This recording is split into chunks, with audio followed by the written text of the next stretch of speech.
پڑھنے کے لیے آئے ہیں اور تعلیمی اداروں نے انہیں خصوصی مراعات بھی دی ہیں اور اسکالرشپس بھی دی ہیں. اس کے نتیجے میں یہ ہوا کہ بلوچستان کے اندر جو مرکز کے خلاف ایک فضا بنائی جاتی تھی یا پائی جاتی تھی اس میں بڑی حد تک کمی آئی ہے. اور خصوصاً بلوچستان کے اندر جو کچھ لوگ پہاڑوں پہ چلے گئے تھے ان کا مقدمہ بھی کسی حد تک کمزور ہوا ہے. اور اس کی بنیادی وجہ یہی ہے کہ جب وہاں کے لوگوں کو فیسلٹیز ملنا شروع ہوئی ہیں اور انہیں اس بات کی بھی سمجھ آئی ہے کہ اپنا گھر جو ہے وہ اپنا ہی ہوتا ہے, کیونکہ آج آپ کا تھیم بھی اپنا میرا گھر میری جنت ہے, تو ان کو یہ پتہ چل گیا ہے کہ اپنا گھر جو ہے اس کو بہتر بنانا وہ بات چیت کے ذریعے ہو سکتا ہے اور معاملات کو آگے لے کر آپ کر سکتے ہیں. جی بلا شبہ اس میں جب اگر لوگوں تک سہولیات پہنچیں گی تو وہ پہاڑوں پہ کیوں جائیں گے؟ بڑی سیدھی سی بات جی ہے. امتیاز صاحب, مجھے 2008 میں جب وہاں پر صورتحال کچھ زیادہ بہتر نہیں تھی, مجھے وہاں جانے کا اور تربت, مکران, مند, پنجگور ان سب علاقوں میں رہنے کا اتفاق ہوا اور میں 20 دن وہاں پہ گزارے, وہاں پہ رپورٹنگ کے لیے گیا تھا. تو وہاں پر یہ جو بات کر رہے تھے کہ آبادی بہت پھیلی ہوئی ہے, ایک گھر یہاں پر ہے, دوسرا گھر 6 کلومیٹر کے فاصلے پر ہے. سب سے بڑا مسئلہ بلوچستان میں شاید یہ بھی ہے, پاکستان کے 44% رقبہ جو ہے وہ بلوچستان ہے, یعنی پاکستان کا سب سے بڑا صوبہ. اب پاکستان کے سب سے بڑے صوبے سے ہم آپ کو لیے چلتے ہیں ایک بہت چھوٹے سے ملک میں جس کی کچھ لاکھ آبادی ہے, ٹوٹل 700 مربع کلومیٹر کا علاقہ ہے. سنگاپور چھوٹا سا ملک ہے لیکن انتہائی آسودہ حال. وہاں پہ ہمارے پاکستان کے صحافی ہیں طاہر اکرام صاحب, وہ ایک برطانوی نیوز ایجنسی ہے اس کے ساتھ کام کرتے ہیں. پاکستان میں بھی بہت نشریاتی اداروں کے ساتھ انہوں نے کام کیا, تو آج وہ ہمارے ساتھ ہیں. ہم نے سوچا کہ پاکستان جیسے ممالک کا تو ہم ذکر کرتے ہیں, لیکن سنگاپور جیسی جو معیشت ہے, بہت بڑی معیشت ہے چھوٹے سے ملک کے باوجود, وہاں پہ لوگ کس طرح زندگی گزار رہے ہیں. جب لاک ڈاؤن شروع ہوا, کورونا کی وبا آئی, تو ہم نے طاہر اکرام صاحب سے پوچھا کہ جب سے پابندیاں لگی ہیں تو وہ زندگی کیسے گزار رہے ہیں. گھر میں جس طرح زندگی گزرتی ہے امتیاز صاحب, دفتر کا کام چل رہا ہے, بازار سے چیزیں آ جاتی ہیں آن لائن شاپنگ کے ذریعے, تو کھانا وغیرہ اس کی کوئی دقت نہیں ہے, بجلی پانی اویلیبل ہے اس ملک میں, تو زندگی ٹھیک ہے, سوائے اس کے کہ جو کچھ بندشیں ہیں جو سب لوگوں پہ ہی ہیں پوری دنیا میں. تو جو پابندیاں لگیں یا جو بندشیں ہوئیں کہ آپ نے گھر سے نہیں نکلنا جو آپ کہہ رہے ہیں, تو اس کا عام زندگی پہ اثر کیا پڑا ہے؟ دیکھیے ایک بہت سیوک مائنڈڈ سوسائٹی ہے. یہاں پر لوگ جو ہیں زیادہ تر اس ہر قسم کی جو بھی بندش ان پر ہے اس پہ وہ عمل کر رہے ہیں, اور جو کوئی وائلیٹ کرتا ہے یا ضابطے سے باہر کام کرتا ہے اس کے خلاف جو کارروائی ہے وہ فوراً ہوتی ہے. اس میں گرفتاری بھی شامل ہے, اس میں فائن بھی شامل ہے, اس میں وارننگز شامل ہیں. لیکن میں یہ واضح کر دوں آپ کو کہ پابندیاں اس طرح نہیں ہیں جس طرح بعض ملکوں میں ہیں.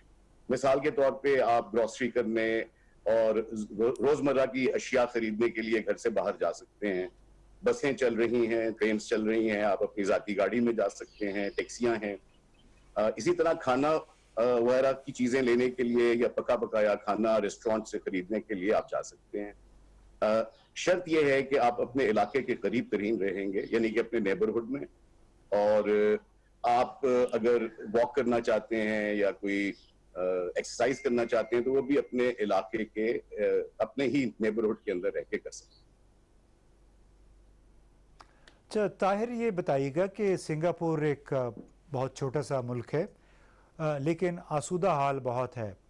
بہت بڑی بڑی کارپوریشنز ہیں جو دنیا بھر کے ساتھ ڈیل کرتی ہیں, یعنی ایک امیر ریاست ہے.